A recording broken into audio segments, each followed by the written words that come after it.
अक्षरा भुवनेश्वरीबद्दल जे काही बोलत असते ते ऐकून अधिपती तिच्यावरच चिडतो आणि म्हणतो की मास्तरीनबाई, मी तुम्हाला सांगितलं होतं ना, चार चौघांमध्ये हा विषय काढू नका, मग तरीही तुम्ही तमाशा का केला. आणि त्याचं असं बोलणं ऐकून अक्षराला तर खूप वाईट वाटतं. ती म्हणत असते की अधिपती, मी तमाशा केलाय का? जे काही घडले ते सगळ्यांसमोर घडले. पण अधिपती तिचं काही ऐकून घेत नाही आणि तिच्यावरच आवाज चढवतो. तर भुवनेश्वरी म्हणत असते की अधिपती, तुम्ही शांत राहा, हा आपल्या फॅमिलीचा विषय आहे. तर अधिपती म्हणत असतो की हो आईसाहेब, मी सुद्धा तेच म्हणतोय ना. असा चार चौघांपुढे हा सगळा तमाशा व्हायला नको होता. आणि मग त्यानंतर तो आलेल्या सगळ्या पाहुण्यांची माफी मागतो आणि मग त्यानंतर चारुहास सरांसोबत बोलायला जातो. पण अक्षरा त्याला अडवत म्हणत असते की अधिपती, तुम्ही का असं बोलताय, का असं वागताय? या भुवनेश्वरी मॅडमनी आपल्या कुटुंबाची फसवणूक केली आहे, तुम्हाला कळत नाही का? पण तो काही ऐकून घेत नाही. तो चारुहास सरांना म्हणतो की मला तुम्ही फक्त एकाच प्रश्नाचं उत्तर द्या. तुम्हाला जर आईसाहेबांना बायकोचं स्थान द्यायचं नव्हतं तर मग तुम्ही त्यांना जवळ केलंच का? आणि अधिपतीचा हा प्रश्न ऐकून चारुहास सरांना तर धक्काच बसतो. तर अधिपती म्हणत असतो की एवढी वर्ष मी गप्प बसलो, पण आता मी गप्प बसणार नाही. या घरात आमच्या आईसाहेबांवर फक्त अन्याय झाला आहे, पण यापुढे मी तसं होऊ देणार नाही. मला आता तुम्ही सांगा की तुम्ही का त्यांना जवळ केलं? जर तुम्हाला त्यांना बायकोचं स्थान द्यायचंच नव्हतं तर का त्यांना तुम्ही या घरात घेऊन आलात? तुम्ही त्यांना या घरात घेऊन आलात म्हणून त्यांच्या आशेला पालवी फुटली.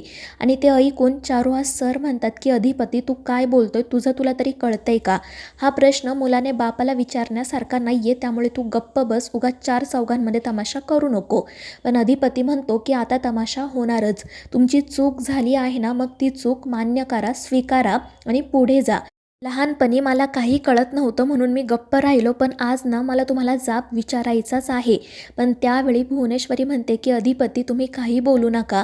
पण अधिपती तिलाही म्हणतो की नाही आईसाहेब, आज मला त्यांना विचारायचंच आहे की ते तुमच्यासोबत असं का वागले.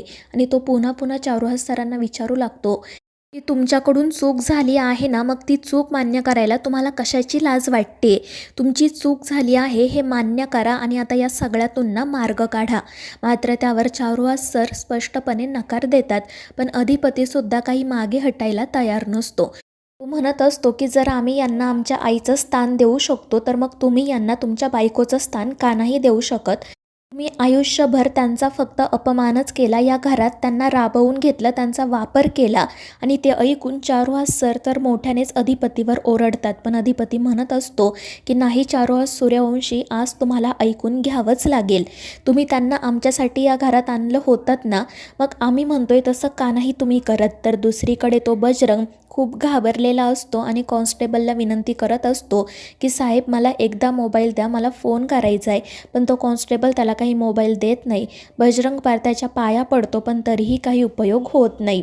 तर दुसरीकडे अधिपती चारुहास सरांना म्हणत असतो की लहानपणी मला तुमचा खूप राग यायचा, पण तेव्हा मी काही बोलू शकत नव्हतो. आणि जसजसा मी मोठा व्हायला लागलो ना, तसतशी एक पुरुष म्हणून मला तुमची किळस वाटायला लागली. आपण माणसं आहोत, दुसऱ्या माणसासोबतही आपण वाईट वागत नाही. तुम्ही तर एका बाई माणसासोबत एवढं वाईट वागलात, तुम्हाला काहीच कसं वाटत नाही. तुम्ही यांना सतत बाई बाई म्हणत असताना पण त्या आमच्या आई आहेत, आमच्या आईसाहेब आहेत, हे का विसरताय तुम्ही? तुम्ही त्यांना घरात आणलं, मग तुम्ही त्यांना त्यांचा मान, त्यांचा सन्मान का नाही दिला? आणि ते ऐकून चारुहास सर आणि अक्षरा तर अधिपतीकडे बघतच राहतात. भुवनेश्वरीला मात्र खूपच आनंद झालेला असतो आणि ती हसतच अधिपतीकडे बघत असते. तर अधिपती चारुहास सरांना म्हणत असतो की चारुहास सूर्यवंशी, त्या तर तुमच्या बायकोसारख्याच दिसतात ना, मग तुम्हाला त्यांना बायकोचा मान द्यायला काय झालं आहे? तुम्ही त्यांना आमच्यासाठी या घरात आणलंत ना, त्या तर आमच्या आईसाहेब आहेतच. मग आता तुम्ही त्यांच्याशी लग्न करा आणि त्यांना बायकोचा मान द्या. आणि ते ऐकून चारुहास सरांच्या आणि अक्षराच्या पायाखालची जमीनच सरकते. चारुहास सर अधिपतीला म्हणत असतात की अरे अधिपती, आता तरी डोळे उघड. तू या बाईचे कितीही गोडवे माझ्यासमोर गायलास ना, तरीही काही फरक पडत नाही. आता तरी तुझ्या डोळ्यांवरची पट्टी काढ. ही बाई एक नंबरची स्वार्थी आहे. मात्र अधिपती काही ऐकून घेत नाही. उलट तो चारुहास सरांना सुनावत म्हणत असतो की आमच्या लहानपणी आमची आई वारली, मात्र आयुष्यभर आम्ही बापाविना वाढलो. या आईसाहेब आमच्या आयुष्यात आल्या, त्यांनी आम्हाला माया लावली आणि जर तुम्हाला त्या आवडत नव्हत्या तर तुम्ही करायचं ना दुसरं लग्न, आणायची तुम्हाला शोभेल, या घराला शोभेल अशी बायको. मग आम्हीसुद्धा बघितलं असतं की आमच्या त्या सावत्र आईचं आणि आमचं पटतं का, आणि आम्हीच कशाला, तर सगळ्या जगाने तो तमाशा बघितला असता. पण तुम्ही काय केलं तर तुम्ही आमच्या आईसाहेबांना या घरात घेऊन आलात. त्यांना सांगितलं की हा माझा मुलगा आहे, त्याला जीव लाव, आणि त्यांनी तसं केलं, आम्हाला माया लावली. त्या जर या घरात रमल्या तर त्यांची काय चूक झाली? तुम्ही त्यांना तो मान सन्मान का नाही दिलात? त्यांची या सगळ्यात काय चूक होती तेच मला कळत नाही आहे. आणि अधिपतीचं ते बोलणं ऐकून तर चारुहास सरांना काय बोलावं तेच सुचत नाही. अधिपती म्हणत असतो की चारुहास सूर्यवंशी, मी आत्तापर्यंत तुमच्याकडे कधीच काही मागितलं नाही. मी कधी स्वतःहून तुमच्या समोर आलो नाही, तुमच्या डोळ्यात डोळे घालून बोललो नाही. पण आज मी माझ्या आईसाहेबांसाठी तुमच्याकडे भीक मागतोय. तुम्ही प्लीज लग्नाला नकार देऊ नका. आमच्या आईसाहेबांची इच्छा आहे, तुम्ही त्यांच्याशी लग्न करा, सगळं काही ठीक होईल. हवं तर मी तुम्हाला शब्द देतो. आणि अधिपतीचं ते बोलणं ऐकून भुवनेश्वरीला आणि आजींना तर खूपच आनंद होतो. पण चारुहास सर तर काहीच बोलत नाही. अधिपती त्यांच्या पुढे हात जोडून म्हणतो की मी तुम्हाला शब्द देतो की यापुढे ना सगळं ठीक होईल.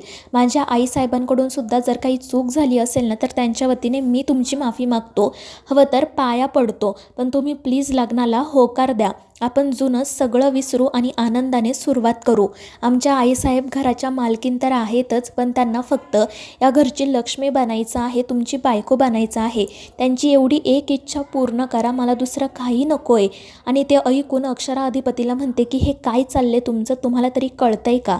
पण अधिपती म्हणत असतो की मास्तरीनबाई, तुम्ही शब्द टाकून बघा ना, हे तर तुमचं सगळं ऐकतात ना. आणि त्यावर अक्षरा मोठ्याने ओरडूनच म्हणते की अधिपती, मला हे लग्न होऊन द्यायचं नाही आहे, मी हे लग्न थांबवण्याचा प्रयत्न करते, तुम्ही काय बोलताय हे? आणि त्यावर अधिपती म्हणतो की मास्तरीनबाई, इथे तुम्हाला किंवा मला काय वाटतं ते महत्त्वाचं नाही आहे ना. आमच्या आईसाहेबांची इच्छा आहे, मग हे लग्न झालं तर काय फरक पडतो? पण ते ऐकून अक्षरा म्हणते की अधिपती, तुम्हाला का कळत नाही आहे की यांनी आपल्या सगळ्यांची फसवणूक केली आहे. यांनी त्या बजरंगसोबत हात मिळवणी केली, मला वेडं ठरवण्याचा प्रयत्न केला, बाबांना फसवलं.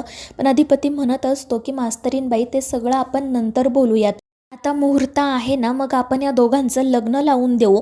मात्र अक्षरा म्हणते की नाही अधिपती, मला हे सगळं पटत नाही आहे. मात्र अधिपती अक्षराचं काही ऐकून घेत नाही आणि तो पुन्हा चारुहास सरांना विनंती करण्यासाठी जातो.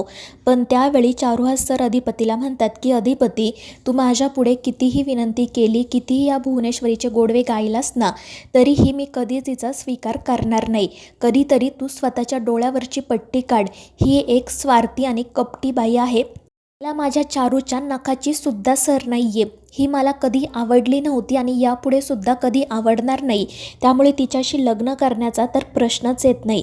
आणि चारुहास सरांचं ते बोलणं ऐकून अधिपती तर खूप चिडतो. तर आजींना आणि भुवनेश्वरीला सुद्धा वाईट वाटतं.